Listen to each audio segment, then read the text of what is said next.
The human body was not designed to accept the forces imparted during a motor vehicle collision. Motor vehicle collisions can be significant with regards to the amount of injury that can occur, and oftentimes I see that patients don't get the care that they need. And this can lead to, unfortunately, injuries that don't heal, a slowed recovery, or unfortunately, some things that could get worse. In this next video, I'm going to explain what it means to be injured in a motor vehicle collision and the grades of motor vehicle collision injury and what to look for in a provider who's equipped to deal with this type of scenario. The human body was not designed to be able to take the forces imparted upon it during a motor vehicle collision. And because of this, patients who have gone through this type of trauma need a physician who's trained to be able to look at this injury, examine this injury, diagnose these injuries, treat these injuries, and/or refer out when needed. Motor vehicle collision patients, unfortunately, in my opinion, are often underserved. In this next short video, I'm going to break down how these injuries occur, what they mean, and what to look for in a physician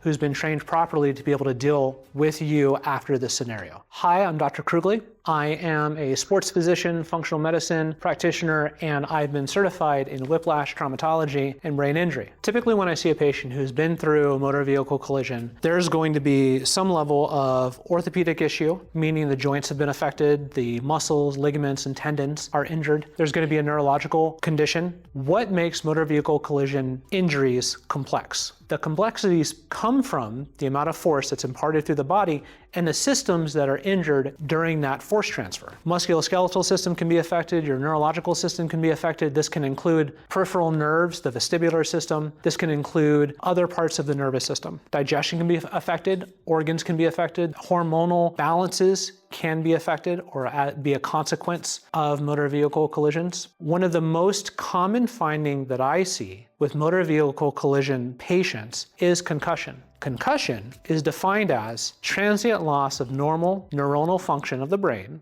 due to a force that was imported through the body and exits through the head. What that means is there doesn't have to be direct head trauma to have a concussion. There are grades to the severity of the injury of a motor vehicle collision.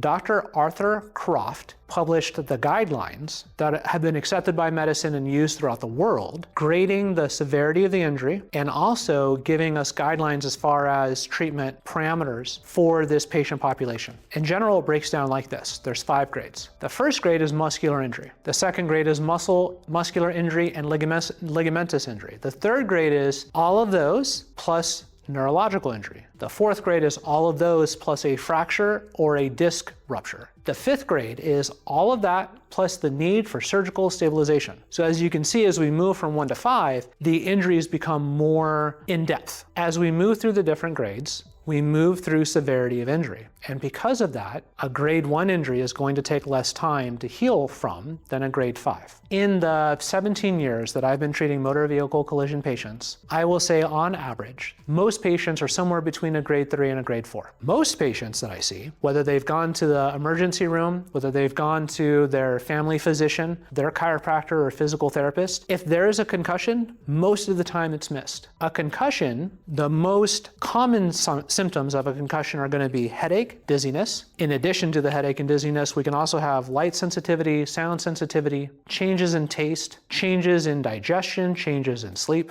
cognitive functions, meaning remembering stuff, higher order cognitive function as far as like planning your day out. Concussion is the most underdiagnosed condition that I see among motor vehicle collision patients. And it's unfortunate because when we're looking at how to treat a patient, I find it most effective, and the literature substantiates this as well, that we start from the top down, meaning that if there is a head trauma, we address the head trauma before we address other things. Why are motor vehicle collision patients undertreated?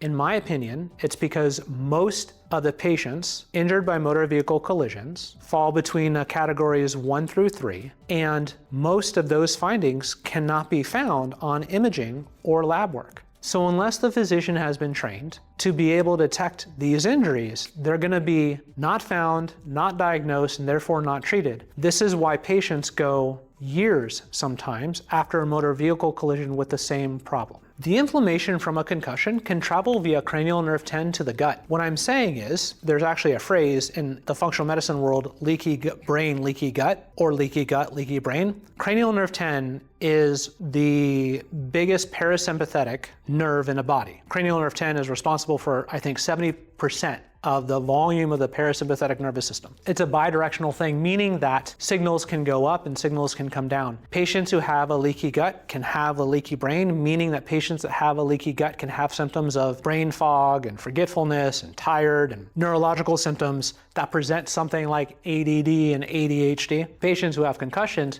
can develop leaky gut. So a patient that presents with dizziness and headache and those basic concussion type symptoms can later on develop things like indigestion, diarrhea, irritable bowel syndrome. If we know how to assess the patient, we can help the body correct itself. I think it's a common misunderstanding that the speed of the collision dictates the severity of the injury. Risk factors matter more than the speed of the collision when we're talking about mild to moderate speed impact collisions. What does that mean, risk factors? What are risk factors? Risk factors are being a tall female, having a history of neck injury or neck pain, having a history of headache, having any type of cervical degeneration. Risk factors matter more than the speed of the collision. If you liked the information I shared with you, please click subscribe, comment in the comment section below. I do respond to those if I can, and consultations are free. Feel free to book a consultation. We can talk more in depth about how this is affecting you.